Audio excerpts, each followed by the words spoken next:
Start. Hello नमस्कार मेरे दोस्तों, चाणक्य नीति क्लासेस में आप सभी का दिल से स्वागत है। तो कैसे हैं आप लोग? हम उम्मीद करते हैं आप सभी अच्छे होंगे और अच्छे तरीके से पढ़ रहे होंगे। और करेंट अफेयर्स की टेंशन छोड़िए और चेहरे पे मुस्कान लाइए।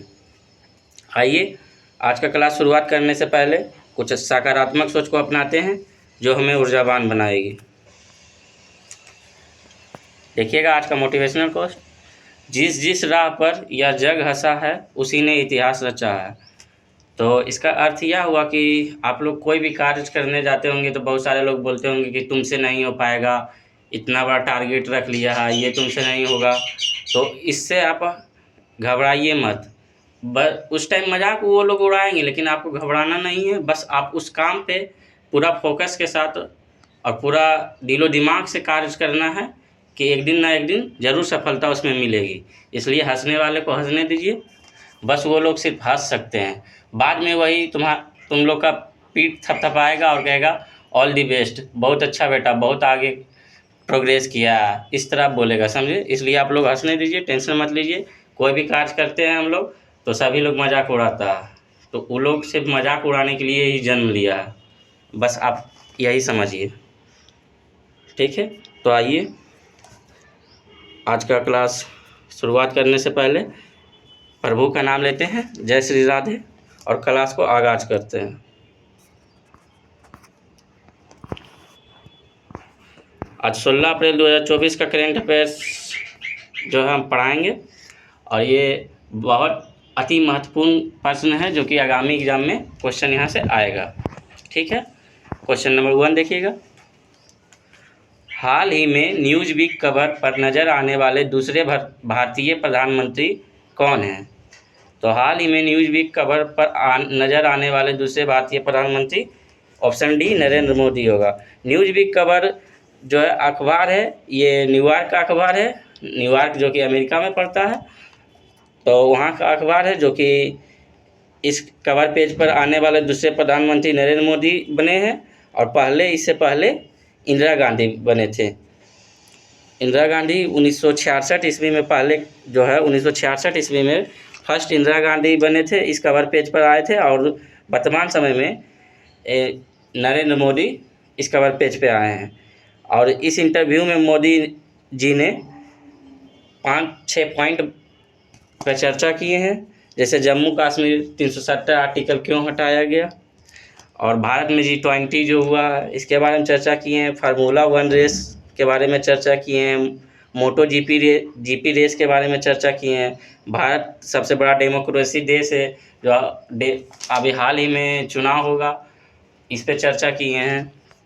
मतलब 5-6 फैक्ट के बारे में चर्चा किए हैं। और ये दूसरे न्यूज़ वीक कवर पर नज़र आने वाले प्रधानमंत्री बने हैं। और न्यूयॉर्क का ये अखबार है, तो न्यूयॉर्क के बारे में हम लोग कुछ जान लेते हैं। न्यूयॉर्क को बिग एप्पल भी कहा जाता है, और न्यूयॉर्क शहर को गगनचुंबी इमारतों का शहर कहते हैं, ठीक है। न्यूयॉर्क को गगनचुंबी इमारतों का शहर कहते हैं, और ये हडसन नदी के किनारे बसा हुआ है, ठीक है। क्वेश्चन नंबर 2 देखिएगा।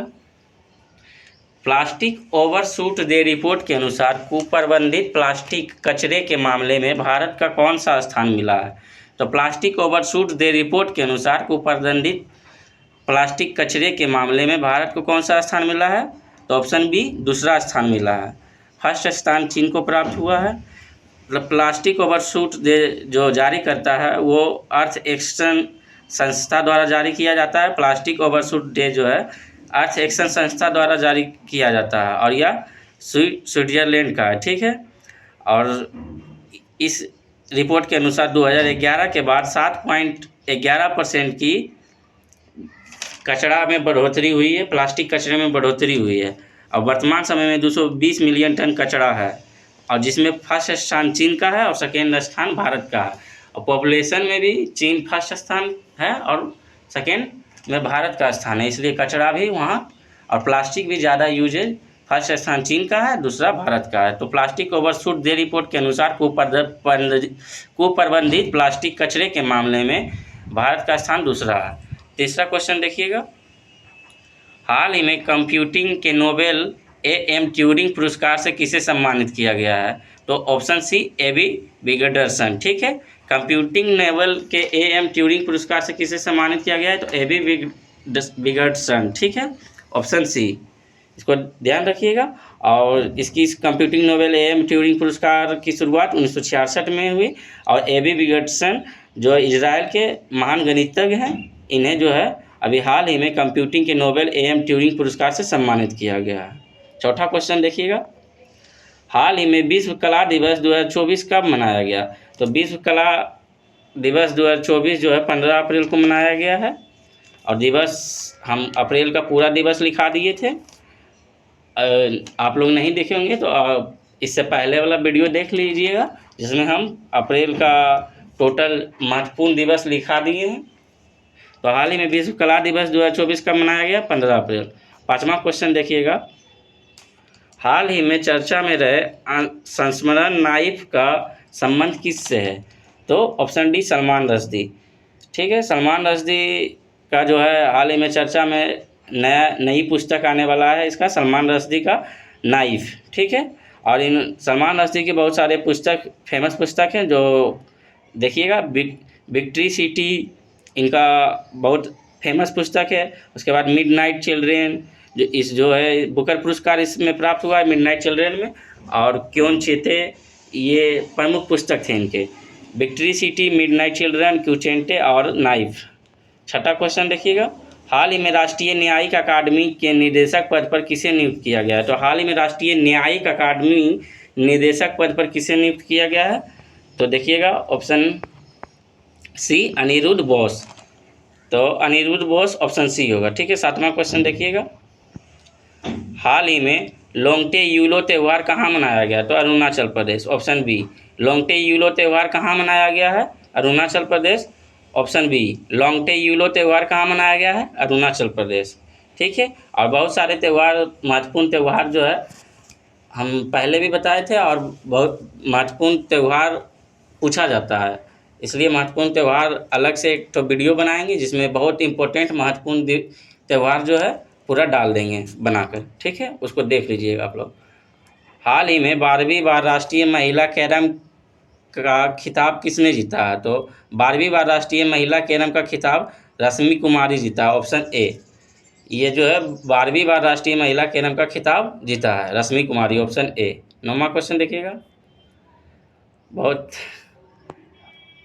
ये क्वेश्चन आने के बाद हंसी भी आती है, लेकिन क्या कीजिएगा, यही है जो कि किस्मत साथ नहीं देता है, तो ऐसे ही होता है। हाल ही में IPL इतिहास का सर्वोच्च टीम स्कोर किसने बनाया है? तो सनराइजर्स हैदराबाद। ठीक है, ऑप्शन बी, IPL इतिहास का सर्वोच्च टीम स्कोर किसने बनाया है? तो सनराइजर्स हैदराबाद। यह जो है सर्वोच्च स्कोर बनाया है, और किन के खिलाफ बनाया है? तो रॉयल चैलेंजर्स बेंगलोर RCB के खिलाफ बनाया है, जो कि उनका बॉलर बहुत अच्छी तरह से, RCB के बॉलर बहुत अच्छी तरह से पिटाए हैं, लेकिन इनका बैटिंग अच्छा दमदार रहा, लेकिन फिर भी हार गए, RCB हार गए थे इसमें। लेकिन क्या कीजिएगा, RCB का किस्मत अभी साथ नहीं दे रहा है, और ऐसे भी शुरुआत से ही एक अच्छे प्लेयर के नाम से सिर्फ RCB के फैंस टिके हुए हैं, बाकी तो RCB का बुरा हाल है, आप लोग भी जानते होंगे। ठीक है, तो आइए IPL के बारे में थोड़ा जान लेते हैं। IPL का सबसे महंगा खिलाड़ी कौन है? तो मिचेल स्टार्क जो है, जो कि KKR की टीम में शामिल है, और KKR ने इसे 24.75 करोड़ में खरीदा। ठीक है, तो IPL का सबसे महंगा खिलाड़ी मिचेल स्टार्क, जो कि KKR के हैं, और इन्हें 24.75 करोड़ में खरीदा गया है। ठीक है, और IPL में सर्वाधिक रन बनाने वाले भारतीय खिलाड़ी कौन है? तो विराट कोहली है। विराट कोहली एक अच्छे प्लेयर है, और IPL में सर्वाधिक रन बनाने वाले भारतीय खिलाड़ी तो विराट कोहली, और IPL में सर्वाधिक शतक लगाने वाले कौन है? तो ये भी विराट कोहली है। ठीक है, इसको ध्यान रखिएगा।